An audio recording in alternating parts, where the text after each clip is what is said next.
الحمد لله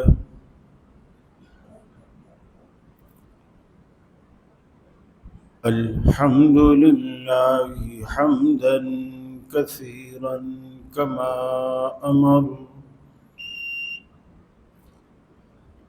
ونشهد أن لا إله إلا الله وحده لا شريك له في الخلق والأمر،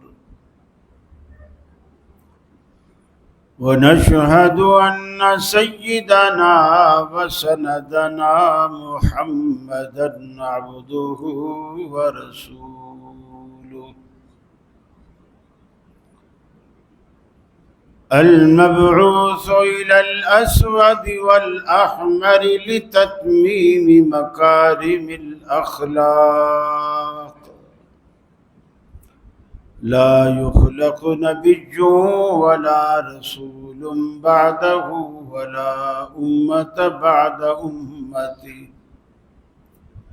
ولا أمة بعد أمته ولا شريعة بعد شريعته ولا كتاب بعد كتابه، وصلى الله تعالى عليه وعلى آله وأصحابه الذين هم خلاصة العرب، الذين هم مفاتيح الرحمة ومصابيح الغرل. أعوذ بالله السميع العليم من الشيطان الرجيم، بسم الله الرحمن الرحيم. قل تعالوا ندعو أبناءنا وأبناءكم ونساءنا ونساءكم وأنفسنا وأنفسكم ثم نبتهل فنجعل لعنة الله على الكاذبين.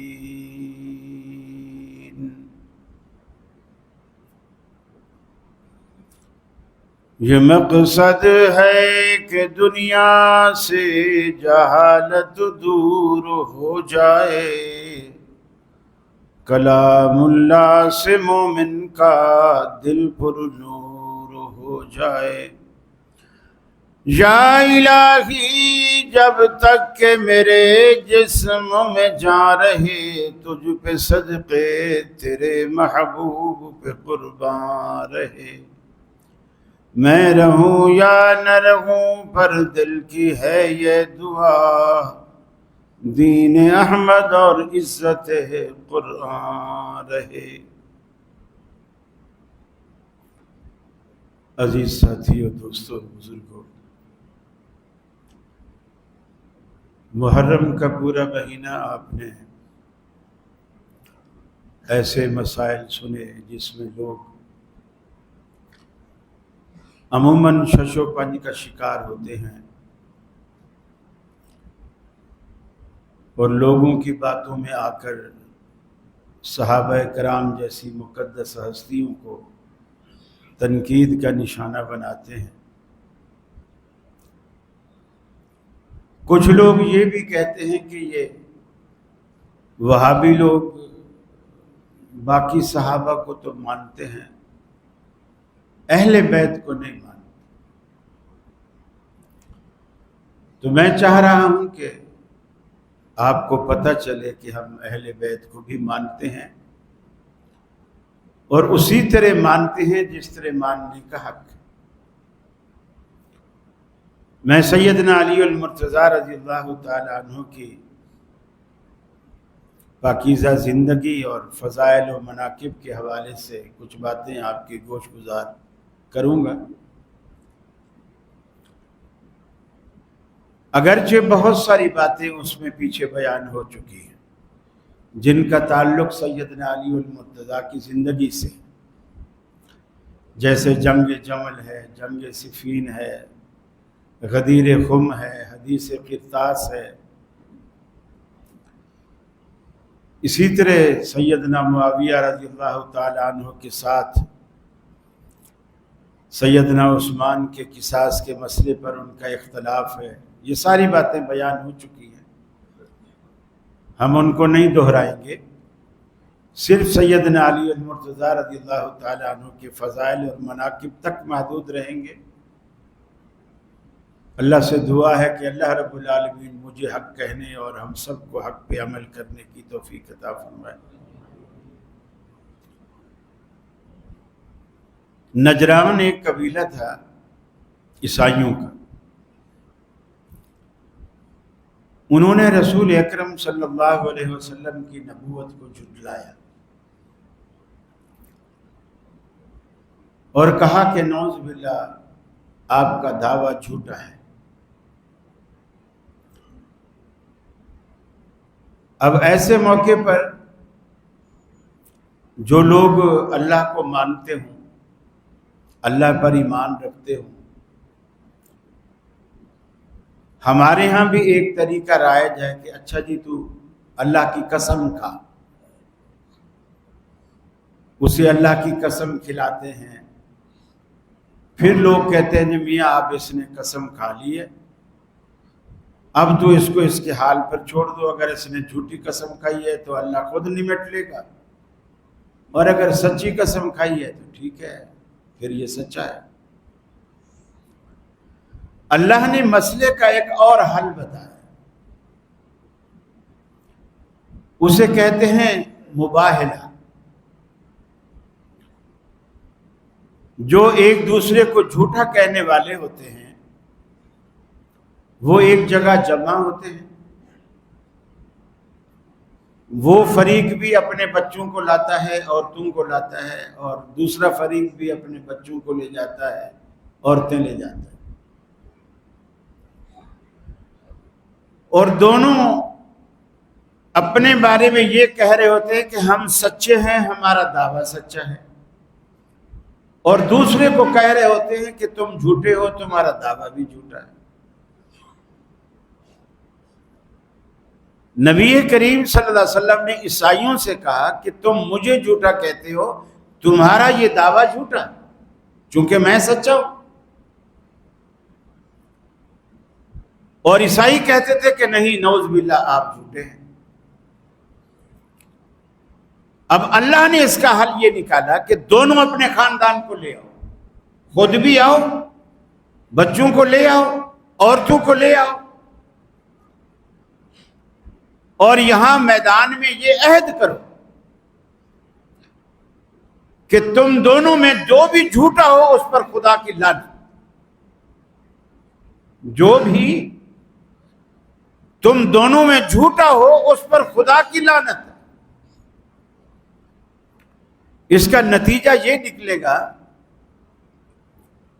کہ جو جھوٹا ہوگا وہ سچے کی زندگی میں کسی عذاب میں، کسی بڑی بیماری میں، کسی بڑی تکلیف میں ایسا مبتلا ہوگا کہ وہ عبرت کا نشان بن جائے، اور سچا اپنی آنکھوں سے دیکھے گا کہ یہ جھوٹا ہے، اور دنیا بھی دیکھ لے کہ یہ جھوٹا ہے۔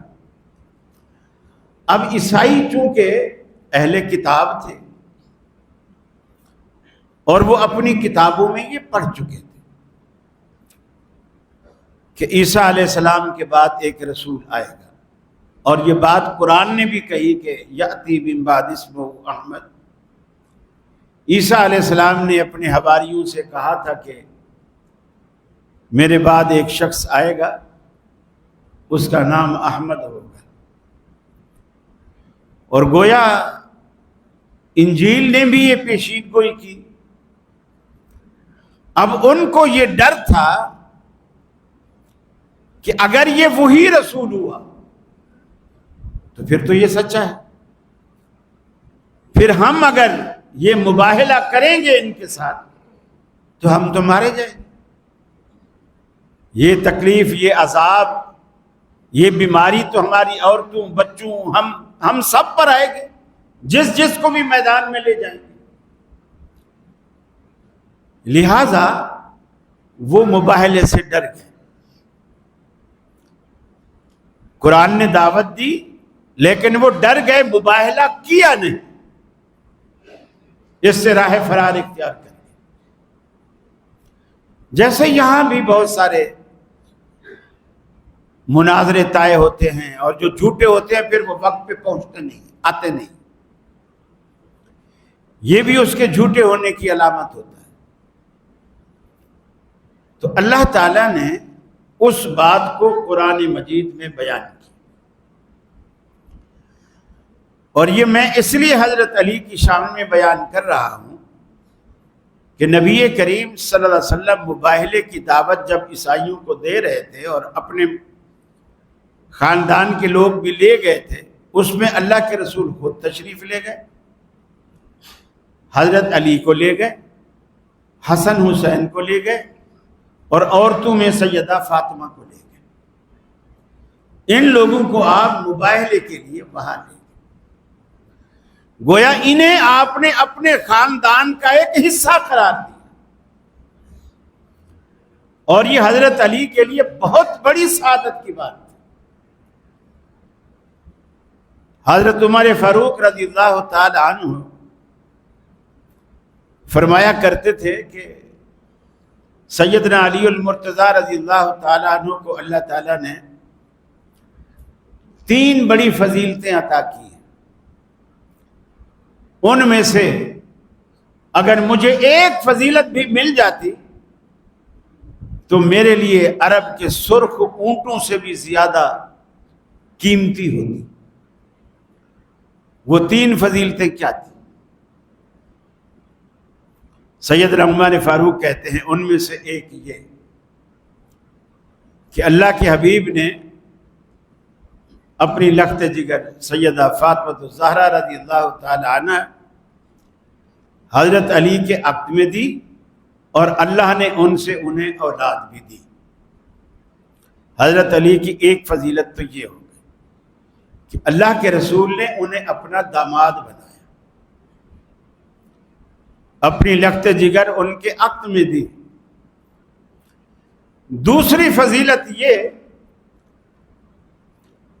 کہ آپ صلی اللہ علیہ وسلم نے صحابہ کرام میں اعلان کیا، یہ مدینے کے ہجرت کے بعد ابتدائی دور کی بات ہے، آپ نے اعلان کیا اور آپ نے فرمایا کہ تمام صحابہ سے کہا کہ تمام دروازے جو مسجد میں کھلتے ہیں، جس کے گھر کے دروازے مسجد میں کھلتے ہیں، سد الابواب، وہ دروازے بند کر دو، الا باب علی، سوائے علی کے دروازے کے، سارے دروازے بند کرو، صرف حضرت علی کا دروازہ کھلا رہے۔ اور حضرت علی کے دروازے کے کھلا رہنے کی بھی ایک حکمت تھی، وہ حکمت یہ تھی کہ انہوں نے اپنا گھر کا کمرہ ایسا بنایا تھا کہ تینوں طرف سے بند تھا، روشن دان وغیرہ تھے اوپر، دروازہ کوئی نہیں تھا، دروازہ صرف مسجد کے صحن سے کھلتا تھا۔ اگر وہ بند ہو جاتا ہے تو آپ کے کمرے میں داخل ہونے کا کوئی اور راستہ نہیں، گویا آپ اپنے گھر میں بھی جاتے تھے تو مسجد کے صحن میں سے ہو کے جاتے۔ حضرت عمر فرماتے ہیں یہ دوسری فضیلت کہ اللہ کے رسول نے سارے دروازے بند کروائے، علی کا دروازہ کھلا رکھوایا۔ تیسری فضیلت، خیبر کی جنگ ہوئی، کئی دن تک لڑے، اللہ کے رسول بھی شامل ہیں، فتح نہیں ہو رہی۔ ایک دن آپ نے اعلان فرمایا کل میں جھنڈا اس کے ہاتھ میں دوں گا جو اللہ سے، اس کے رسول سے محبت کرتا ہے، اور اللہ اور اس کا رسول اس سے محبت کرتا ہے، اور اللہ تعالیٰ اس کے ہاتھ پہ فتح دے گا۔ اب یہ کئی ساری فضیلتیں ایک ہی بات کے اندر آ گئی، وہ اللہ سے محبت کرتا ہے، اس کے رسول سے محبت کرتا ہے، ایک، پھر اللہ اور اس کا رسول اس سے محبت کرتا ہے، یہ دو۔ تیسرا، اللہ اس کے ہاتھ پہ فتح دے گا۔ یہ ساری بشارتیں تھیں۔ جب آپ نے یہ اعلان کر دیا، صحابہ کہتے ہیں اگلے دن ہم جمع ہو گئے۔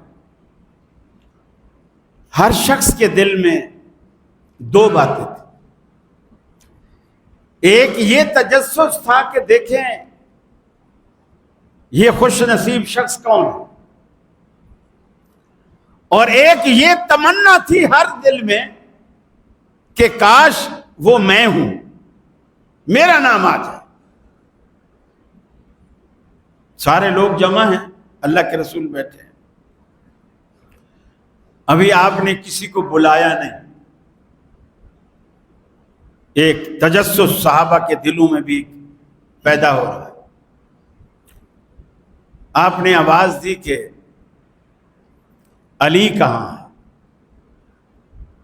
چونکہ آپ کو نظر نہیں آئے مجمع میں، آپ نے پوچھا علی کہاں؟ عرض کی اللہ کے رسول ان کی آنکھیں دکھتی ہیں، جیسے کوئی وبائی امراض ہوتے ہیں تو آنکھیں سرخ ہو جاتی ہیں، چیپڑ آتے ہیں، تو وہ آنکھیں ان کی دکھ رہی ہیں، اس وجہ سے وہ نہیں ہیں۔ آپ نے فرمایا علی کو بلاؤ۔ صحابہ کرام بلا کے لائے۔ نبی کریم صلی اللہ علیہ وسلم نے اپنا لعاب دہن انگلی پہ لگایا اور علی کی آنکھوں میں لگایا۔ اور ایک ہوتا ہے کہ ڈاکٹر ڈراپ ڈالتا ہے آنکھ میں، پھر یہ ہے کہ گھنٹے 2 گھنٹے کے بعد کچھ افاقہ معلوم ہوتا ہے، پھر شام کو دوبارہ ڈراپ ڈالیں گے، کچھ اور بہتر ہو جائے گا، صبح کو ڈالیں گے کچھ اور نہیں، دھیرے دھیرے والی بات نہیں تھی۔ اللہ کے رسول نے لعاب مبارک لگایا۔ حضرت علی کہتے ہیں کہ میری آنکھیں ایسے ہو گئی جیسے مجھے کبھی تکلیف آنکھوں کی تھی ہی نہیں، ایسے ہو گئی۔ یہ نبی رحمت کا اعجاز تھا۔ یہی وہ اعجاز ہے جو صدیق اکبر کو سانپ نے ڈسا تو آپ نے ایڑی پر یہی لعاب مبارک لگایا، اور زہر ایسے ہو گیا جیسے سانپ نے ڈسا ہی نہیں۔ یہ آپ کا اعجاز۔ تو حضرت عمر کہتے ہیں یہ 3 فضیلتیں میرے دل میں رہی، کاش ان میں سے مجھے ایک بھی حاصل ہو جاتی۔ پھر حضرت علی رضی اللہ تعالیٰ عنہ جب آنکھیں ٹھیک ہو گئی، اللہ کے رسول نے جھنڈا، اور بعض روایات میں آتا ہے تلوار، اور بعض روایات میں آتا ہے نیزہ، آپ نے سیدنا علی المرتضیٰ کے ہاتھ میں ایک جھنڈا دیا اور ایک تلوار پکڑا دی یا نیزہ پکڑا دی، اور فرمایا کہ میدان میں اترو۔ اب جب حضرت علی رضی اللہ تعالی عنہ خیبر میں اترے، خیبر کا یہودی ایک بڑا پہلوان سردار تھا، ان کا مرہب نام کا، بڑا جنگجو تھا۔ لوگ ہوتے ہیں نا بہادر بھی ہوتے ہیں، طاقتور بھی ہوتے ہیں، اور جنگی ہنر سے، فن سے واقف بھی ہوتے ہیں، وہ ایسا شخص تھا۔ اس کو اپنے ہنر پر بڑا ناز تھا۔ حضرت علی رضی اللہ تعالیٰ عنہ نے وہ تلوار جو اللہ کے رسول نے دی تھی، یا وہ نیزہ جو اللہ کے رسول نے دیا تھا، وہ ہاتھ میں لیا اور اسے للکارا کہ اے مرحب میدان میں آؤ، میں وہ شخص ہوں جس کا نام میری ماں نے حیدر رکھا ہے، میں وہ شیر جس کا نام اس کی ماں نے حیدر رکھا ہے، جرأت ہے تو آپ میدان میں۔ اب جو وہ آیا، سیدنا علی المرتضیٰ رضی اللہ تعالیٰ عنہ نے اس پر وار کیا تلوار سے۔ اس وار میں اتنی طاقت اور قوت تھی کہ مرہب کا سر بالکل تن سجدہ ہو گیا، اس شدت اور قوت سے وار کیا۔ اللہ نے خیبر فتح کر دیا، چونکہ اللہ کے رسول کی پیشین گوئی بھی تھی، اور آپ اللہ کے رسول، آپ سچے نبی ہیں، آپ کی پیشین گوئیاں غلط نہیں ہو سکتی۔ آپ نے کہا اللہ اس کے ہاتھ میں فتح دے گا، اور اللہ نے فتح دی، قلعہ فتح ہو گیا، بہت سارا مال غنیمت بھی مسلمانوں کے ہاتھ میں آیا۔ اللہ رب العالمین نے سیدنا علی المرتضیٰ رضی اللہ تعالیٰ عنہ کو آپ نے ایک موقع پر یمن بھیجا، یہ ان کی کم عمری تھی، یمن بھیجا اور کہا کہ پہلے ان کو اسلام کی دعوت دینا، اگر قبول کر لیں تو اچھی بات، نہ قبول کریں تو پھر ان سے قتال کرنا۔ سیدنا علی المرتضیٰ نے کہا اللہ کے رسول، میں ابھی جوان سال عمر میں ہوں، گویا مجھے فیصلے کرنے کا اتنا تجربہ بھی نہیں ہے، کم عمر ہوں۔ آپ نے دعا دی اور ایک گر بتایا، آپ نے فرمایا کہ جب بھی تیرے سامنے مقدمہ آئے، اور یہی وہ گر ہے جو آج دنیا کی عدالتوں کے لیے بھی ہے، ورنہ اس کے بغیر انصاف ممکن ہی نہیں۔ آپ نے فرمایا کہ جب دو فریق تیرے پاس کوئی مقدمہ لے کر آئے، کوئی جھگڑا لے کر آئے، تنازع لے کر آئے،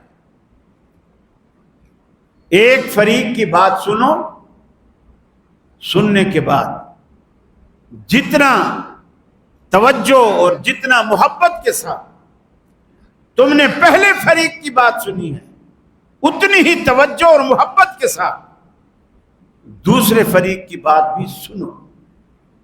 جب تک دوسرے کی بات نہ سنو فیصلہ نہ کرو۔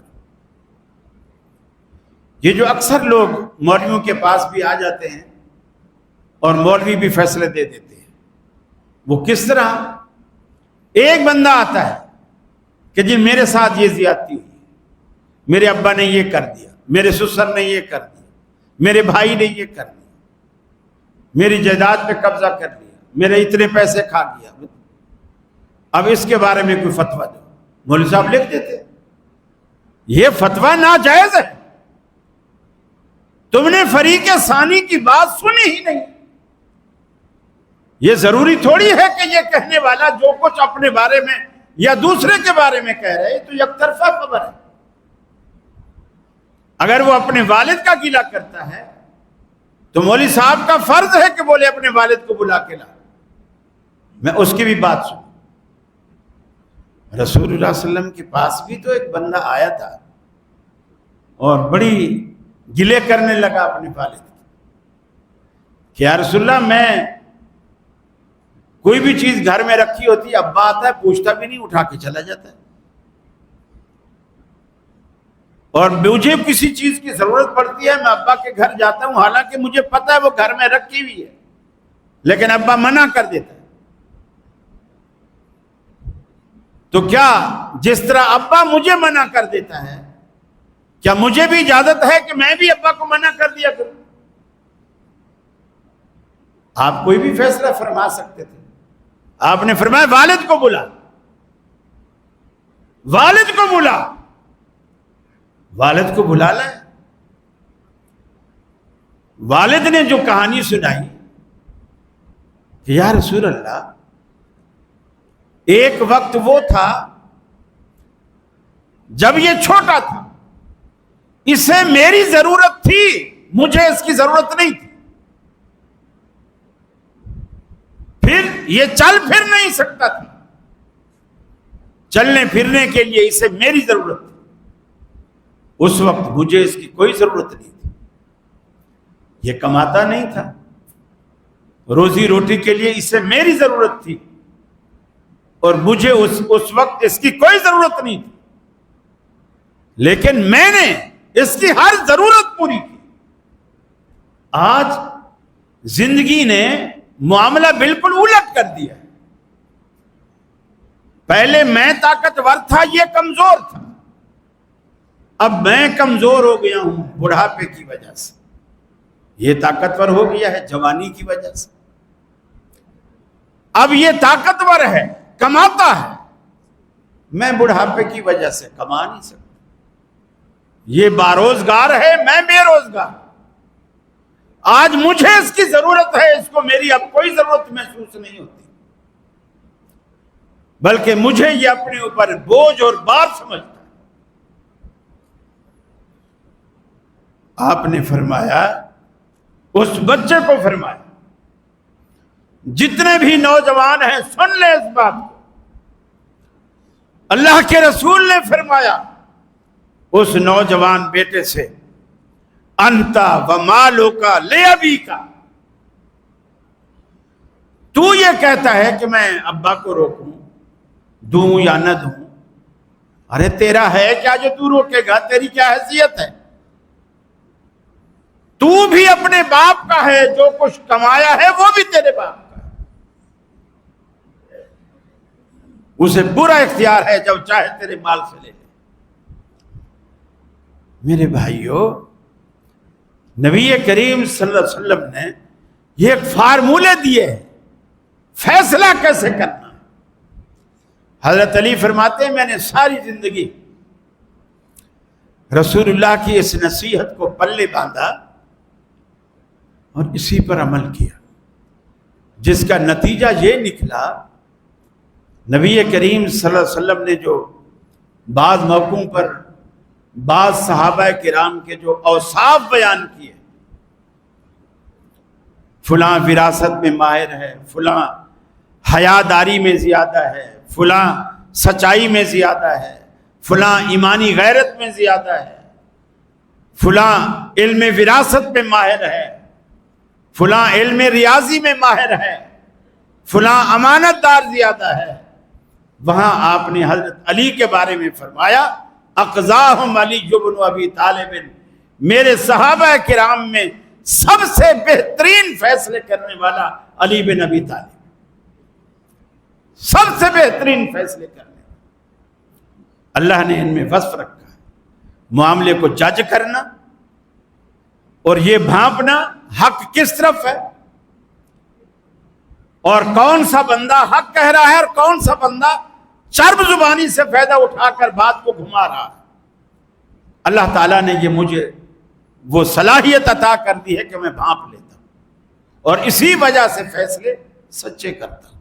یہی وجہ ہے سیدنا ابو بکر صدیق کے دور میں، عمر فاروق کے دور میں، عثمان غنی کے دور میں قضات کے عہدے پر ان خلفاء نے حضرت علی کو فائز رکھا، حضرت علی کو فائز رکھا، سپریم کورٹ کے یہ جج رہے کہ تاکہ مقدموں کے فیصلے صحیح معنوں میں انصاف کرتے۔ نبی رحمت صلی اللہ علیہ وسلم نے ایک موقع پر یہ بھی فرمایا کہ علی مجھ سے ہے اور میں علی سے ہوں۔ اس کا مطلب یہ ہے علی مجھ سے ہے اور میں علی سے ہوں، گویا ہم ایک قالب دو جان ہیں، ہم میں آپس میں ہم کوئی فرق نہیں رکھتے۔ جیسے ہم کہہ دیتے ہیں کسی گہرے دوست کو، کسی گہرے تعلق دار کو کہ یار لے لے، تیرا میرا کوئی فرق ہے؟ ہوٹل پہ کھانا کھا رہے ہیں، اس نے بھی پیسے نکال لیے، اس نے بھی نکال لیے، وہ کہتا یار میں دوں گا، وہ کہتا میں دوں گا، یار کوئی فرق ہے ہمارا؟ تم نے دیے میں نے دیے، ایک ہی بات، ایک ہی بات۔ یہ یعنی اس تعلق کو ظاہر کرتی ہے یہ بات۔ یا بعض دفعہ ہم کہہ دیتے ہیں یار تو نے کھا لیا میں نے کھا لیا، ایک ہی بات، حالانکہ ایسا ہوتا نہیں ہے کبھی کہ وہ کھائے اور پیٹ میرا بھرے، ایسا کبھی نہیں ہوتا، لیکن محبت کا اظہار کا ایک طریقہ ہے کہ تو کھائے یا میں کھاؤں، ایک ہی بات۔ حضرت علی مجھ سے اور میں علی سے ہوں، یعنی ایک ہی بات، ایک ہی بات۔ اور ایک موقع پر آپ نے فرمایا اے اللہ، اللہم والے، اے اللہ تو بھی اس کا ساتھی اور دوست بن جا جو علی کو اپنا دوست رکھے، والعاد من عادا، اور اس کا دشمن بن جا جو علی کو اپنا دشمن رکھے. علی کو جو اپنا دوست رکھے اللہ تو بھی اس کا دوست بن جا, اور جو علی کو دشمن رکھے اللہ تو اس کا دشمن بن جا. ایک موقع پر آپ نے یہ بھی فرمایا, آپ نے فرمایا مومن علی سے محبت رکھے گا اور منافق علی سے بغض رکھے گا. جو منافق ہوگا وہ علی سے بغض رکھے گا, یہ نشانی بتا دی, اور جو مومن ہوگا وہ علی سے محبت کرے گا. پھر ایک موقع پر آپ نے بڑی عجیب بات کی, اس کو پھر اپنے دور خلافت میں حضرت علی نے بھی دہرایا. آپ نے فرمایا تھا علی تیری وجہ سے 2 گروہ جہنم میں جائیں گے, جنت میں نہیں جہنم میں جائیں گے, اور وجہ تو ہوگا,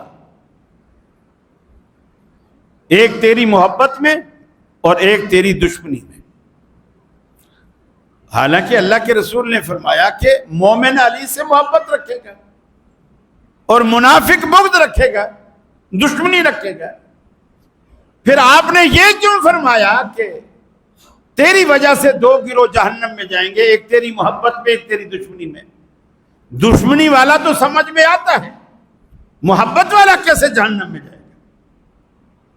آپ کی مراد یہ تھی وہ محبت میں غلو کرے گا, جیسے عیسائیوں نے عیسیٰ کی محبت میں غلو کیا, عیسیٰ کو اللہ کا بیٹا بنا دیا.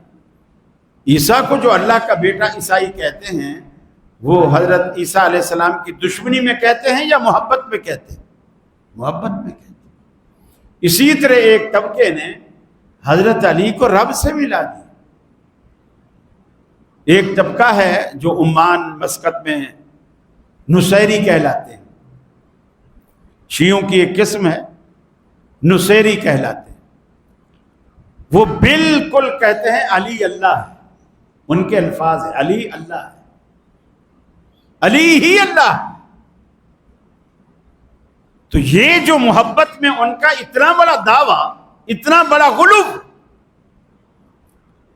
یہ انہیں جہنم کی طرف لے جا رہا ہے. اور نفرت میں, دشمنی میں خوارج, اہل بیت کے اتنے دشمن ہیں, اتنے دشمن ہیں. جیسے ہمارے سامنے حضرت معاویہ کو لوگ گالی دیتے ہیں, ہم کڑھنے کے سوا کچھ نہیں کر سکتے, ہمارا قانون ایسا ہے اگر ہم نے کچھ کیا تو حکومت ہمیں لٹکا دے گی, ہم کڑھنے کے سوا کچھ نہیں کر سکتے. لیکن خوارج ایسے تھے, اگر کسی نے ابو بکر صدیق کو گالی دی تو نعوذ باللہ من ذالک فوراً حضرت علی کو گالی دیتے. کسی نے حضرت عائشہ کو گالی دی, فوراً حضرت فاطمہ کو گالی دیتے. یہ اہل سنت کا نقطہ نظر نہیں ہے. ہمارے ہاں اہل بیت ہوں یا صحابہ کرام ہوں, دونوں ہستیاں پاک ہستیاں ہیں اور دونوں لائق تکریم اور لائق عزت ہے. دونوں کا احترام ہمارے ایمان کا ایک حصہ ہے. ہاں, ہم کہتے ہیں افراط و تفریط سے بچا جائے. جو باتیں اللہ کے رسول نے فضیلت میں نہیں ڈالی وہ آپ اپنی طرف سے نہ ڈالو. جس طرح لوگوں نے یہ بات گھڑی اور ڈالی, النظر الی وجہ علی عبادت, علی کے چہرے کو دیکھنا عبادت ہے. یہ ٹی وی پر اکثر لوگ سناتے ہیں, من گھڑت روایت, دنیا کے جھوٹوں میں سے ایک جھوٹ. اللہ کے رسول نے کبھی یہ الفاظ نہیں کہے کہ علی کے چہرے کو دیکھنا عبادت, ان کے چہرے کو تکنا عبادت. اور ایک روایت اور بھی گھڑی گئی, انا مدینۃ العلم وعلی بابھا, میں علم کا شہر ہوں, علی اس کا دروازہ ہے.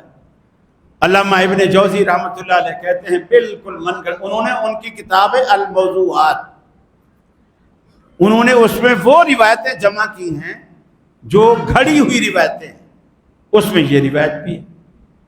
اور لوگ ایسے جاہل ہیں, ان کے مولوی اس روایت کو پیش کریں گے تو کوئی پوچھے حوالہ، موضوعات شریف میں آیا ہے، موضوعات شریف میں آیا ہے، یعنی اس کا دوسرا مطلب یہ ہے جھوٹ شریف میں آیا ہے۔ اب لفظ آگے شریف لگا دو تو یہ لوگ پھر لٹو ہیں، اچ شریف، ملتان شریف، چاچڑا شریف، فلاں شریف، فلاں شریف، آخر میں شریف لگ جائے بس پھر تو وہ چومنے اور چاٹنے کے لائق۔ اگر شریف لگنے سے ہی حق ثابت ہوتا ہے تو پھر نواز شریف اور شہباز شریف نے کیا قصور کیا ہے؟ ان کی پھر مخالفت کیوں کی جاتی؟ شریف تو ان کے خاندان کے ساتھ بھی لگا ہوا ہے۔ شرافت شریف لفظ لگانے سے نہیں ملتی، شرافت ہونے آنے سے ملتی۔ بندہ شریف النفس ہو، شریف الطبع ہو تو اللہ رب العالمین یہ نعمتیں، یہ چیزیں عطا کرتا ہے۔ فرمایا قل تعالوا ندعو ابناءنا وابناءکم ونساءنا ونساءکم وانفسنا وانفسکم۔ اللہ کے حبیب نجران کے عیسائیوں کے دربار میں، ان کے میدان میں اترے کھڑے ہیں۔ ایک معاہدے کے مطابق میں اپنے خاندان کو لایا ہوں، تم بھی اپنا خاندان لے کر آؤ۔ ندنو ابناءنا وابناءکم ونساءنا ونساءکم، آؤ تم اپنی عورتوں کو بلاؤ، ہم اپنی عورتوں کو بلاتے ہیں، تم اپنے بچوں کو بلاؤ، ہم اپنے بچوں کو بلاتے ہیں، تم اپنے نفسوں کو بلاؤ، ہم اپنے نفسوں کو بلاتے ہیں۔ گویا رحمت عالم صلی اللہ علیہ وسلم نے بچوں میں حضرت حسن حسین کو شمار کیا اور تمہیں سیدہ فاطمہ کو شمار کیا اور نفسوں میں سیدنا علی کو شمار کیا۔ یہ ہمارے نفس ہیں، جس نے فرمایا علی مجھ سے ہے، میں علی سے ہوں، وہ احادیث بھی قرآن مجید کی اس آیت کی تفسیر کر رہی ہے۔ آپ نے اپنے آپ کو جیسے اپنا نفس قرار دیا، علی المرتضیٰ کو بھی نفس قرار دیا۔ تم اپنے نفوس لے آؤ، اپنے بچے لے آؤ، اپنی عورتیں لے آؤ، میں ان کے مقابلے میں اپنے بچے لے جاتا ہوں۔ یہی وہ لوگ ہیں کہ رحمت عالم صلی اللہ علیہ وسلم نے حضرت ام سلمہ بیان کرتی ہیں، اللہ کے رسول گھر میں تشریف فرما تھے، حضرت حسن آئے، آپ نے چادر میں لے لیا، کالے رنگ کی چادر آپ نے اوپر پہن رکھی تھی، آپ نے چادر میں لیا۔ حسین آئے، چادر میں لیا۔ ان کی ماں فاطمہ آئی تو آپ نے چادر میں لیا۔ علی المرتضیٰ آئے، آپ نے چادر میں لیا، چادر میں لپیٹ لیا۔ پھر اللہ رب العالمین کی طرف نظریں اٹھائیں، اوپر نظریں اٹھا کر فرمایا اللہم، اے اللہ، ان ہؤلاء اہل بیتی، اے اللہ یہ جتنے اس چادر کے اندر ہیں یہ میرے اہل بیت، یہ میرے اہل بیت ہیں۔ اللہ رب العالمین نے ان کو، حضرت علی کو، حضرت حسن کو، حضرت حسین کو، حضرت فاطمہ کو اور پانچویں آپ خود، ان پانچوں ہستیوں کو اہل بیت کا ایک خاص اعزاز آپ نے عطا کیا۔ لیکن اس کا یہ مطلب ہرگز نہیں کہ ان پانچ کے علاوہ کوئی اہل بیت نہیں۔ اس مسئلے کو بھی دیکھا جائے، لوگ بڑے مغالطے ڈالتے ہیں، جی آپ نے فرمایا اللہ یہ میرے اہل بیت۔ دیکھیے، فرض کیا میں مسجد میں آیا اور میرے ساتھ میرا ایک بیٹا آ گیا۔ آپ نے پوچھا قاری صاحب یہ کون ہے؟ میں نے کہا یہ میرا بیٹا ہے۔ کیا اس کا یہ مطلب ہے کہ میرا صرف یہی بیٹا ہے؟ ہاں یہ ضرور ہے اس کا مطلب کہ جو میرے ساتھ ہے یہ میرا بیٹا ہے۔ اس کا یہ مطلب ہرگز نہیں کہ اس کے علاوہ میرا کوئی بیٹا نہیں۔ اس وقت جو چادر میں تھے آپ نے کہا یہ میرے اہل بیت، لیکن اس کا یہ مطلب نکالنا جو چادر سے باہر ہے وہ اہل بیت نہیں۔ آپ کی تمام ازواج مطہرات، جتنی بھی ازواج مطہرات، ازواج مطہرات تو اہل بیت میں اولاد سے بھی پہلے آتے، بچے تو بعد میں آتے ہیں۔ پہلے اہل بیت گھر والی جو ہے وہ بیوی آتی ہے، بیوی آتی ہے، اور جب بیوی گھر میں نہ، یعنی وہ ہی شامل نہ کرو اہل بیت۔ حضرت ابراہیم علیہ السلام آئے، گھر میں بیوی موجود ہے، انہیں سلام کہا، یا اہل البیت، اے اہل بیت تم پر سلام، بیوی کو کہا، اس لیے کہ اصل اولاد تو بیوی کے بعد چلے گی نا، شادی ہوگی تو اولاد آئے گی، اولاد کا نمبر بعد میں آئے گا۔ اصل جو منبع ہے اولاد کا، مرکز ہے، وہ باہر ہو، وہ اس میں شامل نہ ہو۔ یہ یار لوگوں نے، اب کیسی عجیب بات، سیدہ خدیجہ الکبریٰ رضی اللہ تعالی عنہ حضرت فاطمہ کی والدہ ہے، فاطمہ تو ہو اہل بیت، خدیجہ اہل بیت نہ ہو، کوئی تک بنتی ہے؟ وہ فاطمہ کی ماں ہے اور سگی ماں، سگی ماں ہے، اسے آپ کیسے نکالیں؟ پھر اس سب سے پہلے مردوں میں سے بھی، عورتوں میں سے بھی، بچوں میں سے بھی سب سے پہلے ایمان لانے والی خاتون سیدہ خدیجہ الکبریٰ، چونکہ آپ جب غار حرا سے ڈرے ہوئے آئے اور آ کر حضرت خدیجہ سے کہا کہ زملونی زملونی، مجھے چادر اڑاؤ چادر اڑاؤ، تو انہوں نے پوچھا کیا بات؟ تو آپ نے سب سے پہلے یہ خبر حضرت خدیجہ کو دی کہ میں وہاں بیٹھا ذکر اذکار کر رہا تھا، کوئی ایک چیز آئی، چونکہ آپ کو تو پتہ نہیں تھا فرشتہ کیسا ہوتا ہے، کیا ہوتا ہے، اور وہ جبریل امین تھے، اور وہ اصلی شکل میں آئے، اصلی شکل میں آئے، کئی سو تو اس کے پر، نگاہ ڈالی تو کتنا بڑا قد ہے۔ اب ایک عام آدمی اکیلے میں، تنہائی میں، ایک چیز پہلی دفعہ جو پہلے اس نے نہ دیکھی ہو اور انسانی شکل سے بھی مختلف ہو، وہ دیکھ کر نفسیاتی طور پر خود بخود فطری چیز ہے، خوف زدہ ہوتا ہے۔ آپ ہوئے، اور آپ کو، حالانکہ وہ سردی کا موسم نہیں تھا، آپ کو سردی لگنے لگی، آپ نے جب ہی کہا مجھے کمبل اڑاؤ، حضرت خدیجہ نے آپ کو تسلی دی، کلا واللہ لا یخزیک اللہ ابدا، اللہ کے رسول آپ گھبرائیے نہیں، اللہ تعالیٰ آپ کو کبھی ضائع نہیں ہونے دے گا، آپ تو لوگوں کے کام آتے ہیں، لوگوں کے دکھ درد بانٹتے ہیں۔ پھر وہ ان کے چچیرے بھائی تھے ورقہ بن نوفل، وہ یہودیوں کے بڑے عالم تھے، ان کے پاس لے گئے، انہوں نے کہا یہ تو وہی فرشتہ ہے جو موسیٰ علیہ السلام کے پاس آتا تھا، عیسیٰ علیہ السلام کے پاس آتا تھا، اور ایک وقت آئے گا کہ تیری قوم تجھے تیرے شہر سے، مکے سے نکال دے گی، اس لیے کہ جو پیغمبر بھی یہ دعوت لے کر آیا ہے اس کی قوم نے اس کے ساتھ یہی سلوک کیا، اور اس نے یہ بھی تمنا کی کاش اس وقت تک میں زندہ رہوں جب تیری قوم تجھے مکے سے نکالے گی تو میں تیرا ساتھ دوں گا، اس نے یہ جملے بھی کی۔ تو سب سے پہلے سیدہ خدیجہ ایمان لائی آپ، اور جب آپ نے یہ دعوت مردوں میں رکھی تو سب سے پہلے ابو بکر صدیق ایمان لائے، اور آپ کے، چونکہ حضرت علی آپ کے گھر میں ہی رہتے تھے، آپ کے چچا کے بیٹے تھے، چچا زاد بھائی بھی تھے، لیکن بچے تھے، آپ کی پرورش میں رہتے تھے، ان کو خبر ملی تو وہ بھی بچوں میں سب سے پہلے ایمان لائے۔ تو گویا بچوں میں سیدنا علی، عورتوں میں سیدہ خدیجہ الکبریٰ، مردوں میں صدیق اکبر رضی اللہ تعالیٰ عنہ، یہ آپ پر ایمان لائے سب سے پہلے۔